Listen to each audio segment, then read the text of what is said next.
Okay.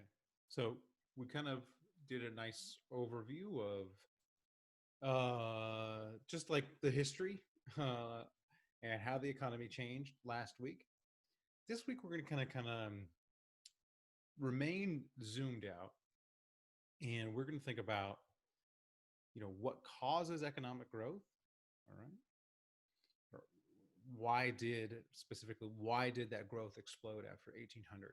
And there's kind of a lot of like sub questions here. So it's like, why did we get this growth right after 1800? Why did growth explode right here? And kind of wrapped up in that is what causes growth. Why does it happen in some places sometimes and in other places later on? But that's our big question, and the explanations that are out there. Obviously this question has been tackled because, as I mentioned, it's like it kind of comes in a number of different forms. Development economists are interested in what causes growth. People in general are just interested in the differences between countries, which is kind of, again, covered in this question. Folks are interested in the Industrial Revolution, which is this question as well. And so, from lots of different disciplines, there are people who are looking at this question. So, get rid of these. And, broadly, the explanations can fall under three umbrellas: cultural explanations, geographic explanations, and institutional explanations, or explanations related to a country's institutions. And so we're just going to do a brief, obviously, we're not going to be able to go in depth on each of these, but we're just going to do a brief kind of talking about each of these. And we are going to focus in on, or in the next lecture, we're going to focus in on the explanation that we're going to kind of going to be the theme of this class, this particular class. All right, but first we got to think about what exactly is economic growth. And economic growth is basically technology. So technology is what drives growth. We already talked a little bit about it, innovation. That sustained productivity growth is economic growth. And so really it's the creation of new technologies and then its dissemination. It's like kind of creation and then perfection of those new technologies and then application to industry.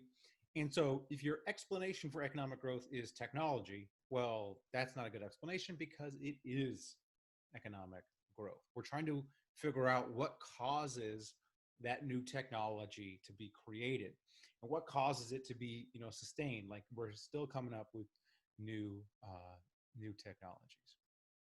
Here's a background about Industrial Revolution, because this is really the first time we see it. We see rapid technological growth. And so if you're not familiar with the Industrial Revolution, it's really it's this thing that happens in initially in England, although it spreads quite quickly to the Netherlands. And it is for the first time we get kind of specialization and mechanization, first in the textile field, which is the making of clothing. Then steam power starts to be used. Steam power is replacing human labor. And as I mentioned, it begins in England and moves to Netherlands and the rest of Western Europe, and then to the US as well.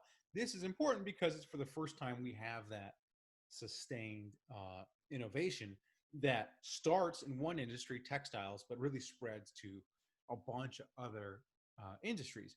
Fast forward to the present, all industries basically have this sort of sustained technological progress. Most industries. There's maybe like a few that are still using the same technology they used way back in the day. The only one I could personally think of is men's haircuts. Basically, men's haircuts have not changed that much over the past 400 or so years. I'm in current desperate need of a haircut because of the pandemic, but don't want to risk it. Not worth it. So we're just going to grow this out. And I know it looks terrible. No need to write in the Rate My Professor or in the feedback for the course about how terrible my hair looks. I know. My wife has made me aware. Okay. So our first explanation. So our first class of explanations, and usually this explanation for growth, for economic growth or technological production, which is what we're talking about. This explanation was much more popular back in the 1800s, early 1900s. Now you'll see it a little bit politically from the right. but it was more popular in the past. Okay. And basically, the idea is there's something about the culture. And again, culture itself is hard to define. Something about the culture that makes countries rich or makes them have this growth. This quote from Landis. And there's kind of a positive way of looking at this and a negative way of looking at it. So, a positive way would be like, the reason this country is rich or this group is rich is because there's something about their culture that inspires hard work or curiosity or inventiveness. Um, or another way to look at it is the reason this group is so rich is because they're so oppressive that they are able to exploit other groups, and that's the reason why they're rich. There's something about their culture that makes them extra oppressive. So actually, that explanation probably is coming from the left in the present, in some quarters. Um, Both of those would be like a cultural explanation for why some countries are rich, why some countries are poor, or why a country grew rich in a certain time period. Now, at the country level, you may be dismissing this out of hand, like I don't really buy this. But at the individual level, something that looks like culture, um, people are much more receptive to. So when you see someone who's successful, you may know someone's successful. It's, oh, because they work so hard. That's like a cultural explanation, at the individual level. And there is some evidence for this. This is just sort of like my fun pet research interests, which are the personality traits, the big five personality traits. So we have openness, conscientiousness, extroversion, agreeableness, neuroticism. These are the big five personality traits. They spell out Ocean, OCEAN, is how you can remember them. And so you can go online, take a test.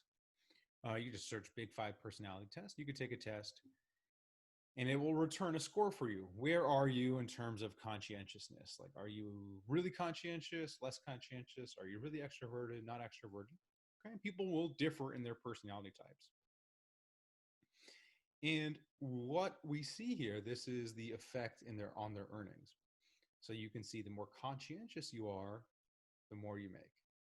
The more extroverted you are, the more you make. Not much of a relationship with neuroticism. Actually, the less agreeable you are, the more you make. So, sorry, less agreeable down here.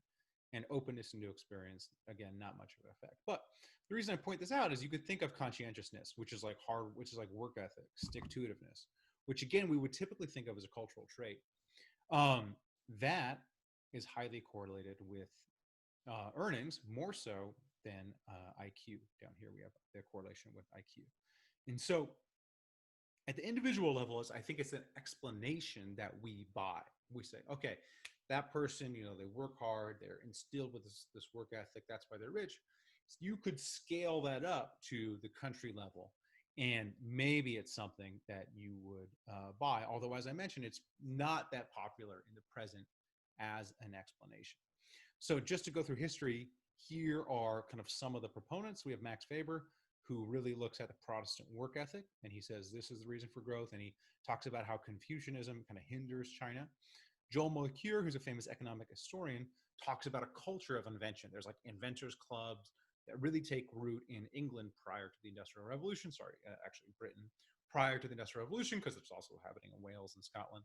And then we have some modern scholars that look at how the environment may shape cultural norms that are more conducive for growth. So this is coming up. This is from Galore and Ozak, who are really looking at the ability to delay gratification, which again would be like a cultural trait. Like how willing are you to delay gratification into the future? There in this paper, they're tying that to environmental conditions that kind of create this culture of waiting for a payoff, and then that leads to growth. And then in the popular press, this is maybe a few years ago, Battle Hymn of the Chinese Mother, Triple Package, which is about various successful groups in the US and their culture. This is from Amy Chua, who is a Yale law professor, I believe.